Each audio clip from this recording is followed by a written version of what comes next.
Kita lanjut pelan-pelan, kita masuk ke pengelolaan kinerja Bapak Ibu.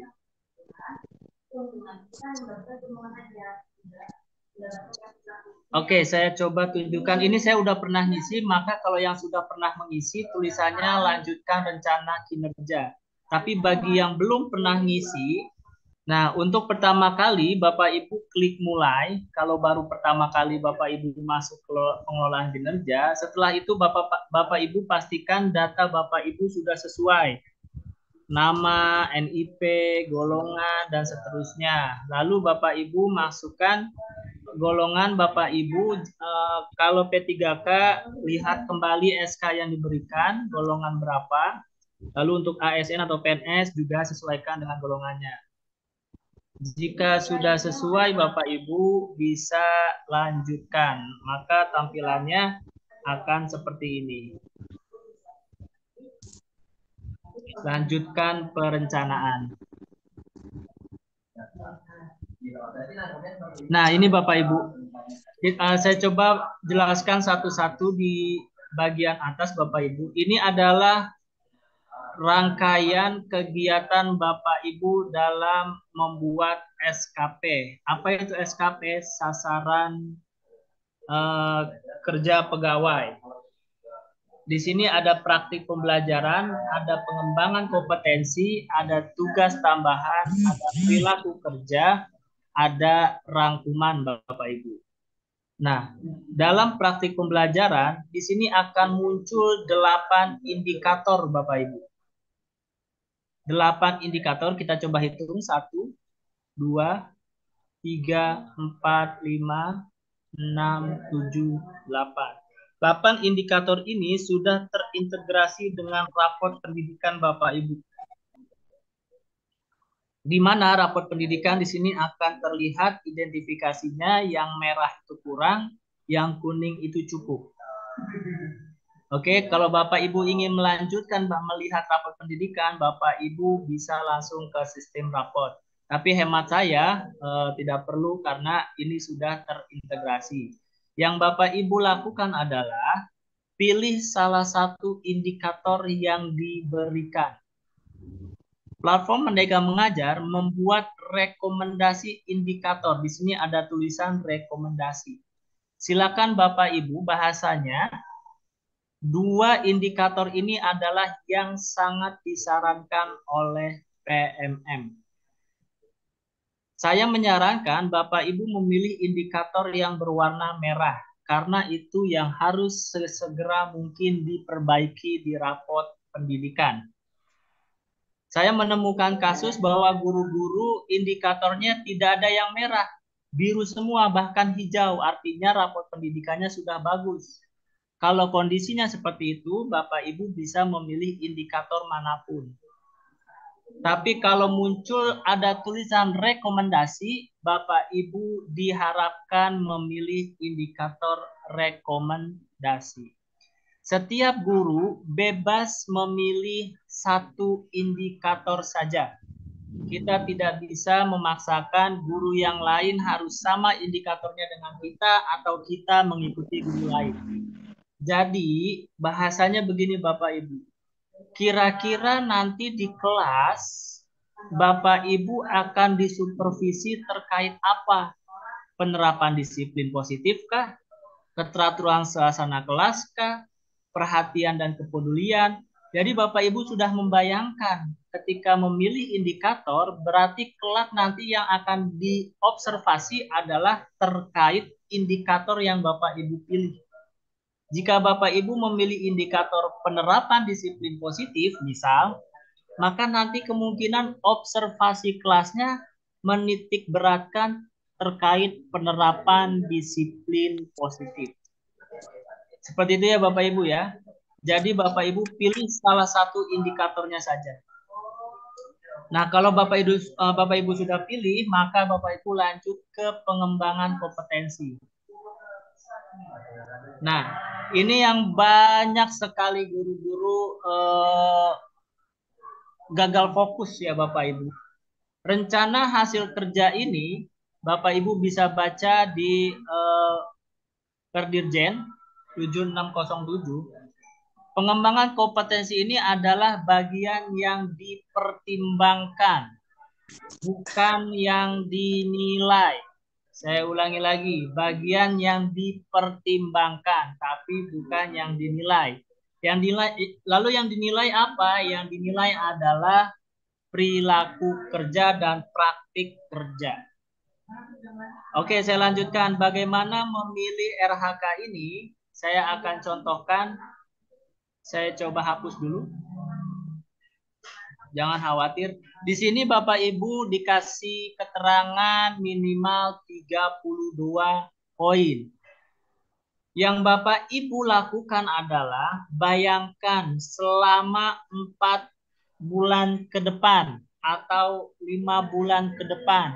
Bapak Ibu mau belajar apa sih untuk meningkatkan kompetensi Bapak Ibu? Bayangkannya itu. Mau belajar apa sih? Mau berkarya apa sih? Bayangkannya itu. Kalau Bapak Ibu ingin meningkatkan kompetensi melalui peran sebagai partisipan kegiatan seminar, berarti bahasanya begini. Oke, saya selama 5 bulan ke depan saya mau aktif ikut seminar. Saya ulangi lagi.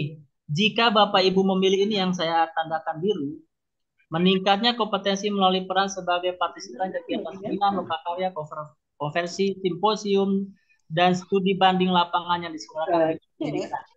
Berarti bahasanya begini, Bapak Ibu berkomitmen selama 4 bulan ke depan, Bapak Ibu ingin mengikuti seminar.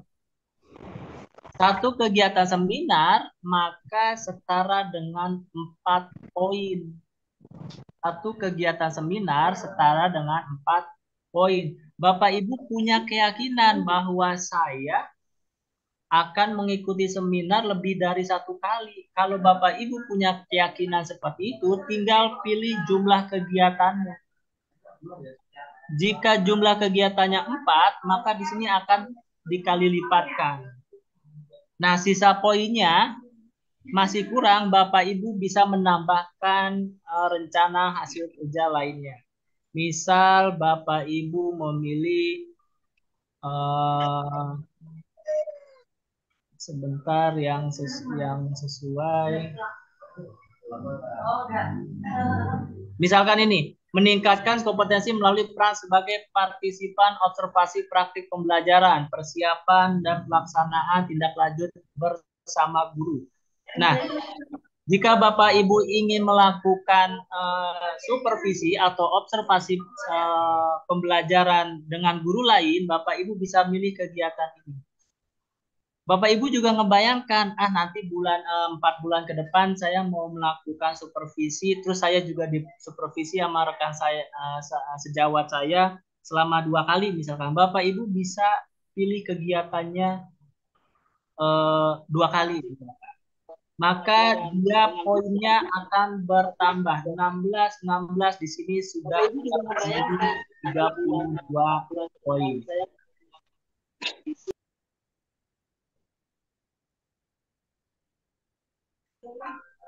Bentar. Nah, yang menjadi banyaknya blunder Bapak Ibu guru fokusnya di sini. Bapak Ibu sekali lagi, RHK, rencana hasil kerja, kalau saya sederhanakan kalimatnya adalah kegiatan belajar apa yang akan Bapak Ibu lakukan selama 4 bulan ke depan. Itu. Ini hanya pengembangan diri. Namun nanti yang dinilai adalah praktik pembelajaran yang saya tunjuk.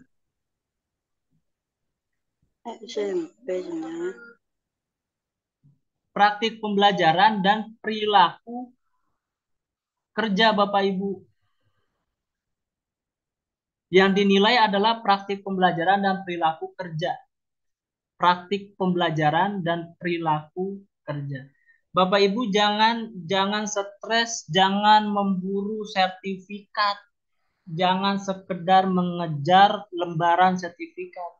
Maksudnya RHK di sini adalah Bapak Ibu kira-kira ke depan mau belajar apa? Kalau saya sederhanain begini, Bapak Ibu di kelas ngasih PR ke murid.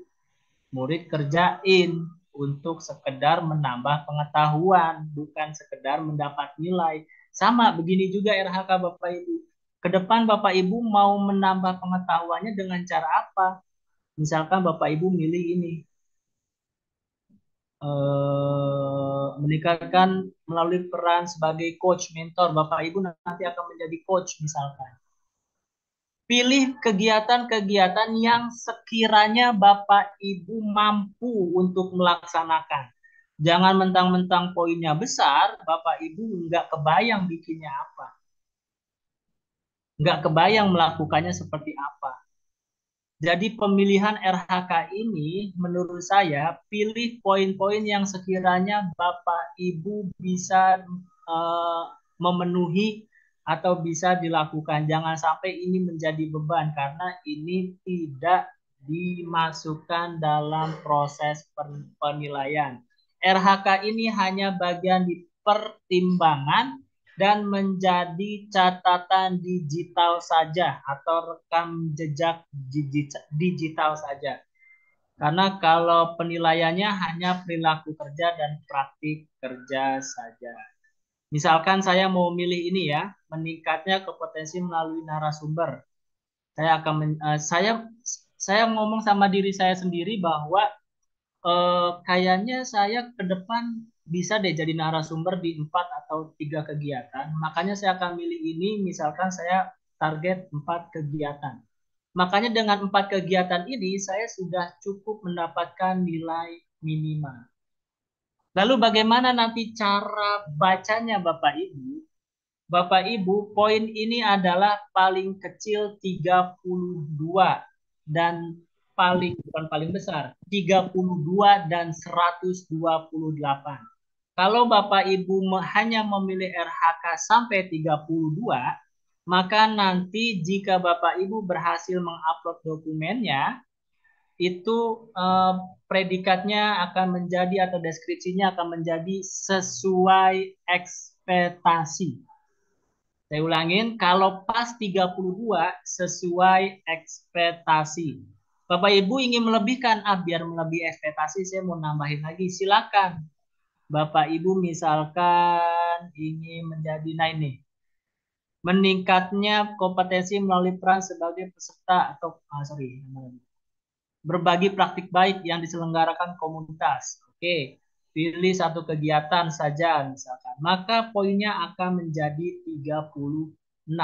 Kalau sudah 36, berarti kan lebih dari 32 ya Bapak Ibu. Dan Bapak Ibu berhasil mengumpulkan dokumennya ini, maka nanti statusnya akan di atas ekspektasi. Nah, bagaimana dokumen-dokumen yang dibutuhkan, apa saja dokumen yang dibutuhkan terkait RHK tersebut, Bapak Ibu pilih tombol ini. Bagaimana poin ini dihitung, diklik.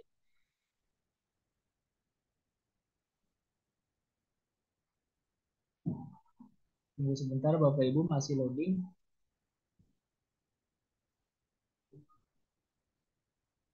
Di sini diberikan bahwa setiap RHK disertai bukti dukungnya dan catatan kegiatan. Contoh, nomor 1, meningkatnya kompetensi melalui peran sebagai peserta pelatihan sesuai model kompetensi guru, kepala sekolah, dan atau pengawas. Catatannya, 1 pelatihan beserta aksi nyata setara 8 poin.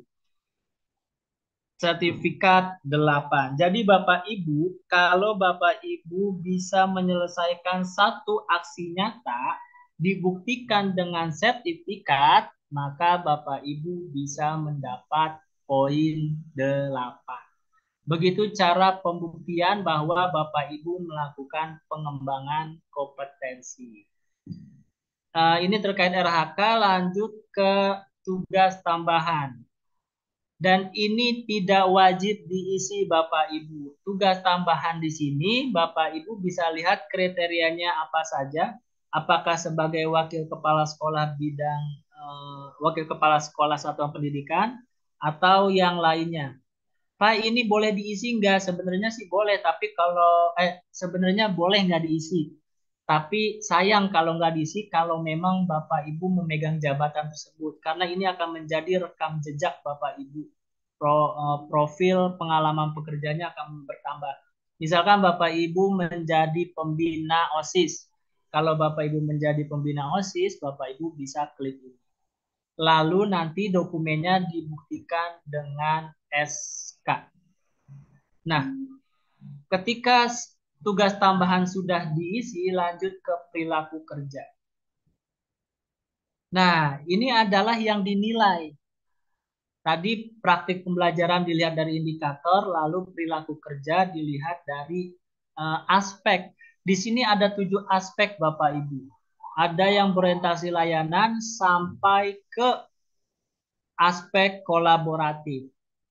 Ibarat kita makan di rumah makan prasmanan Bapak Ibu, apa yang kita ambil itu yang kita bayar. Begini juga perilaku kerja Bapak Ibu. Pada poin aspek berorientasi pelayanan, perilaku apa yang akan Bapak fokuskan di tahun ini? Bapak Ibu pilih. Apa yang Bapak Ibu pilih, maka itu yang akan menjadi penilaian oleh kepala sekolah. Jadi kepala sekolah fair, bukan subjektif. Kalau Bapak Ibu ingin memilih ramah kepada peserta didik, nanti bagaimana Bapak Ibu menerapkan, bagaimana bukti kalau Bapak Ibu ramah tuh mau ngapain sih? Di sini pilihannya. Apa ngucapin salam dan sapa dengan sikap ramah. Makanya nanti kepala sekolah akan menilai guru A memilihnya mengucapkan salam, nanti dia sehari-hari kepala sekolah akan melihat, oh benar ternyata guru A ini konsisten loh. Dia setiap pagi mengucapkan berdiri di depan pagar misalkan ya, menyambut anak-anak dan bersikap ramah kepada anak-anak. Nah, inilah yang dinilai, artinya Bapak Ibu mau dinilai apa sih pribadi Bapak Ibu terkait orientasi pelayanan? Ini tinggal pilih menunya sesuai yang Bapak Ibu inginkan. Berikutnya aspek akuntabel. Misalkan Bapak Ibu di tahun ini fokus ingin melaksanakan tugas dengan jujur, bertanggung jawab, cermat, disiplin, dan berintegritas tinggi. Untuk melakukan itu semua, apa kegiatan Bapak Ibu? Memenuhi janji komitmen terkait pekerjaan misalkan. Nanti kepala sekolah akan mengukur nih yang Bapak Ibu komitmenkan sesuai nggak dengan pelaksanaannya. Begitu juga aspek kompeten, begitu juga aspek harmonis, begitu juga aspek loyal, adaptif, dan kolaboratif. Nah, hemat saya yang menjadi hal yang harus Bapak Ibu fokuskan atau sungguh-sungguh dalam pengerjaan observasi ke depan adalah dua ini, praktik pembelajaran dan perilaku kerja. Ini yang menjadi titik berat Bapak Ibu harus ada perubahan di tahun ini. Jika perilaku kerjanya sudah Bapak Ibu pilih, menuju ke rangkuman. Bapak Ibu, di rangkuman di sini akan diceritakan ulang kembali hasil kerja utamanya yang Bapak Ibu tadi pilih. Tadi Bapak saya memilih meningkatnya praktik manajemen kelas berfokus pada penerapan disiplin positif. Ini indikator yang tadi saya pilih. Nanti akan dilakukan supervisi atau observasi oleh pimpinan. Lalu rencana hasil kerja yang tadi pengembangan diri saya memilih dua. Yang pertama sebagai narasumber dan yang kedua sebagai peserta berbagi praktik baik. Nanti juga di sini akan saya buktikan melalui dokumen yang diminta. Yang keempat di sini Bapak Ibu diharuskan untuk mengupload KOSP. Nanti jika Bapak Ibu kepala sekolah, ada yang kepala sekolah di sini atau kurikulum di sini, silakan dokumen KOSP-nya dikasih ke guru-gurunya agar diupload. Yang kelima, terlaksananya pembelajaran. Nanti di sini ada observasi apakah pembelajaran sesuai dengan KOSP yang Bapak Ibu berikan, dengan salah satunya didukung dengan rangkuman kehadiran. Nanti daftar hadir Bapak Ibu per kelas akan diupload. Makanya mulai sekarang dipersiapkan daftar hadir Bapak Ibu di kelas selama 6 bulan ke depan. Dan rencana hasil tambahan ini berupa SK yang Bapak Ibu berikan. Dan aspek-aspek yang perilaku kerja yang yang tadi Bapak Ibu pilih ini menjadi bagian yang akan dinilai nanti. Lalu lanjut ajukan. Di sini yang menjadi banyak blunder Bapak Ibu. Jika Bapak Ibu pilih ajukan, maka ini akan sulit lagi Bapak Ibu untuk merubah. Kalaupun Bapak Ibu ingin merubah, maka perubahannya harus di akun kepala sekolah. Kalau kepala sekolah sudah menyetujui, maka SKP-nya tidak bisa dirubah lagi. Untuk itu, saya lebih menganjurkan simpan draft terlebih dahulu. Kenapa harus simpan draft? Karena ketika Bapak Ibu sudah memilih SKP-nya, diharapkan Bapak Ibu komunikasikan dengan kepala sekolah, komunikasikan dengan pimpinan, apakah SKP yang Bapak Ibu pilih sesuai dengan harapan kepala sekolah. Karena ada beberapa sekolah yang mengarahkan, Bapak seharusnya ngembanginnya di sini aja, Bapak seharusnya ngembanginnya di sana aja. Ada sekolah yang membebaskan. Jadi Bapak Ibu silakan komunikasikan terlebih dahulu kepada kepala sekolah terkait SKP yang Bapak Ibu buat. Bapak Ibu yang saya hormati, ini part pertama penjelasan bagaimana membuat isian perencanaan kinerja. Nanti akan saya lanjutkan di setelah disetujui Kepsek, ngapain aja sih nanti akan saya lanjutkan. Tapi sebelum lanjut, adakah yang ingin Bapak Ibu tanyakan? Saya persilakan.